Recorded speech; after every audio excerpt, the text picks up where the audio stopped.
Hi guys, and welcome to the fourth episode in this series of the season review of the Premier League, looking at the top six. Apologize for how late the video was. If you don't know, we're talking about Arsenal in today's episode. The reason for the delay was basically I thought it would be better if we waited to see what happened in the FA Cup, give us a better picture of Arsenal's season and give me and others a chance to review the Arsenal season properly. Unfortunately, the other two can't be with me, Sam and Julian today. It's only be me for this review. And also, guys, we've also reviewed Man City, Liverpool, Chelsea season so far. So please go back to our channel, go and have a look at those reviews as well and see if you agree with our opinions in there. But I think we'll crack on with the Arsenal episode today in the season review. And finally, the 9-year wait is over. We have got a trophy. If you haven't heard, I don't know where you've been living, but we have finally won a trophy, the FA Cup, also doing the traditional Arsenal way, making it difficult for themselves, basically. After the first 10 minutes, I was like, this is Birmingham all over again, isn't it? But credit to the lads, rolled up their socks and carried on fighting for it and defending decently, not the greatest defending, because I could have been maybe 3-0 up, even 4-0 up potentially as well.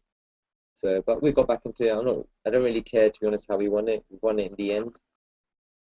It's just good to get that video for us. Now it's time for us to go and build on that and build another success. And so in this episode, we're gonna carry out the format for the other episodes, and we're gonna talk about who I think our Arsenal player of the seasons have been this season. And I'm gonna go with Ramsey, to be honest with you. I think people may disagree with me due to how long Ramsey's been out this season. He hasn't played all season, but just shows how great he's been this season, scoring a winning goal at Wembley yesterday as well. And it's been so influential in the Arsenal team, especially I was one of the ones when Arsenal have so many midfielders. I was thinking, where's Ramsey going to fit in this? Is he going to go out alone now? Is Ben going to look to release him? But now I can't see an Arsenal team starting 11 without Ramsey in it. He's been so influential, scoring goals, making us late running into the box, passing, even his tracking back and tackling has been immense for us, and just being overall amazing, and so fitting for him to get the winning goal at the Cup final. And hopefully next season he stays fit all season, and we can see how he does. Potentially, people were saying also if he was fit this whole season, we could have won the Premier League. I don't know if I agree with that. I don't think one player can win the whole league, but I'm sure if we did have Ramsey for a majority of the season, then potentially we could have chased Man City because, especially when we were being top for so long. Also, people are forgetting Walcott's been out as well, and he adds a lot of width and pace to our team. So he's been a big miss. But for me, Ramsey's been our player of the season, in my opinion. My other co-host, Julian, that you guys know is also an Arsenal fan, and when we talked about this earlier, he argued that maybe Mertesacker or Koscielny could be player of the season, which I agree with. Both been immense this season. Koscielny grabbed a goal yesterday as well, repaying for his Birmingham mistake, I guess. But I think Mertesacker has been amazing, especially with his first season. A lot of people shut him down straight away, me being one of them as well, just being too slow and wasn't being able to read the game, just constantly being turned. And credit to him, he sit down, and I don't know what he's been doing, he's been analysing the games and stuff, and learned from the league basically, and just learned that he's slow and majority of the players, attackers in the Premier League are faster than him. So he's got to use his advantages of positioning, height, and tackling to do it. And he's done that to great effect this season, been a great leader for Arsenal. And you can see Arsenal's really at his heart, his passion. Whenever you see him on the pitch, he's always fighting for us. And it's just great to see the players, and Wenger especially, to get some reward finally with the trophy. Also, news coming out from the FA Cup finals next is Wenger sign a new contract. I think he will. I think he already has, to be honest with you. I think even for the FA Cup final, it had been signed. Maybe not signed, but maybe there was a provision that if Wenger lost the FA Cup, that they'll have to sit down and chat and reevaluate. I think Wenger will sign a new contract. The most interesting thing to me is actually how length that contract will be. It might seem a minuscule thing at the moment, but I think it's quite big, and also gives us insight into what the board think of Wenger. Because 2-year contract, if they give Wenger a 2-year contract, that means we're not kind of sure how this team's going under you, so we'll give you 2 years and see how it goes. Whereas a 3-year contract is, here's some money, here's our confidence, go and build a great team again. So that'll be very interesting to see. Today's the parade as well, and apparently there's maybe supposed to be an announcement today later on in the day, so maybe we'll have an answer to that question and see what the board think of it, because as you know, the board's not really that vocal on Arsenal. We don't really get the opinions of what they think is going on. It's very much through Wenger. But definitely, I think Arsenal just need to build on what they've done this season. We've won a trophy finally. It's time to improve. One of the things I was reading on Twitter was Wenger's now going to see this team as ready to complete basically that winning standard. I was worried about that as well, but I disagree. I think Wenger is a smart man and he knows that Arsenal need to improve despite winning the FA Cup and doing well in the title challenge as well. I think he realizes that we need to improve positions. In my opinion, first one has got to be a striker, world class striker. Giroud did decent this season. They're decent against Hull as well. But I think he just needs support with him, to be honest with you. Sonogo, he's got the legs, but just not the finishing. There's a few times against Hull yesterday. He had chances to maybe score. This wasn't clinical enough. So definitely a lot of names being tied around Remy, Benzema. Benzema is actually the most highest caliber striker we've been linked with, I would say. I'm not sure about him if he's been a bit on and off, and uh, especially this season been a bit on and off. For season before that, he was standing for Real Madrid. So, and we came with Ozil, and him and Ozil hopefully will have some sort of partnership. So I don't think it's a. Yeah, I'll be happy if we get Benzema definitely. That's my thing.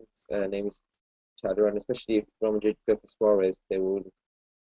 What I'm reading is they will need the money from selling Benzema to fund the Suarez deal. So I'm sure Wenger will be looking out for that as well.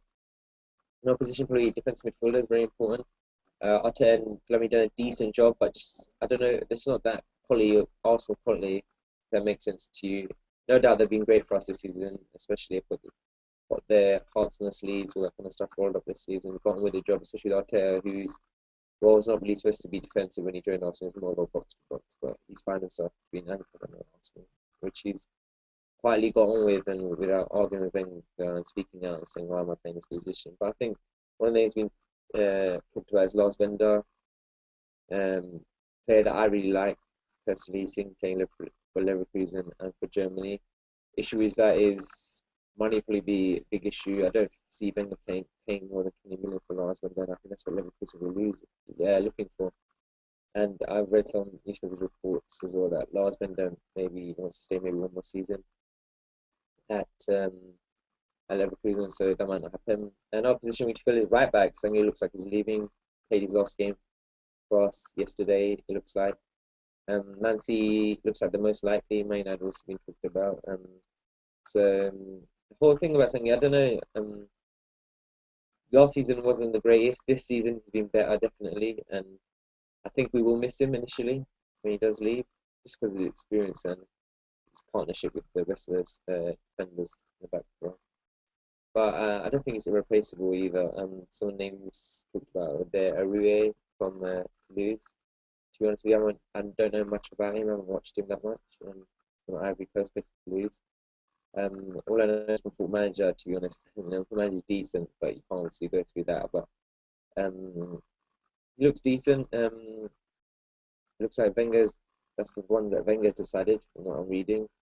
So obviously as Arsenal back the signing. Also I want to have a look at Chambers. Chambers and Jenkinson, very similar age, both of them, but maybe Chambers has a bit more potential than Jenkinson, which would be interesting. But overall in the right back position, I think give Jenkinson a little bit of a go. I think he's Arsenal through and through, and I think he deserves at least a chance at right back before Wenger decides to splash and so on. Some Arsenal fans may argue and say Jenkinson's good enough. Let's get someone else, but I think let's give him a go. And maybe even a winger we need, left winger definitely. Someone can whip this crosses and stuff. We need a bit more out and out wingers. If that makes sense. We've got a lot of players that can play wing, as in Podolski, certainly Cazorla. Ramsey plays some time in Gnabry and got Chamberlain as well. But I think we need one more. Names talked about there. Alexis Sanchez got an amazing goal against Atletico Madrid just yesterday. And Pedro is being touted, which would be my preference to be honest, just because he's 2-footed, and I think he is very consistent in terms of his performance. And Di Maria has also been named as well, but I just think he'll be too much. I think he will be amazing signing though. He's tracking back is immense, and he's tackling wise, he's really good. He's got a lot of flaring, but I think he was too much for Arsenal, especially wages and transfer fee as well. But all in all, I think it's been a good season. It's been an improvement from last season. I bring the argument up, have we had a better season than Liverpool, Chelsea, due to, I know all three of us in the Champions League. I know Arsenal have to qualify, but Arsenal also won a trophy, so something with a better season. Something to think about. Also, I got to say, Liverpool probably have improved as well, and we'll see that last episode how we talk about further doing the title. They made leaps and bounds of being to the Champions League. So it's very interesting. I just think it'll be a good summer for all teams involved in the top six. We could see everyone signs, and obviously I'll be paying close attention to Wenger, and it's interesting to see when he signs the players. Will he sign them early before the World Cup or after the World Cup? So, guys, I think that wraps it up for this episode. Please like, leave a comment above. Do you agree with my transfer targets and also who my player of the season was? And also subscribe as well if you like the content we're putting out. Please subscribe to keep up to date with what's going on. Please give our other episodes in the season review a look as well. And hopefully tonight or either tomorrow we'll be releasing another episode in the season review, and this time we'll move on to Everton in 5th place, and then we'll finish off with Tottenham in 6th place. So, but for now, guys, thank you.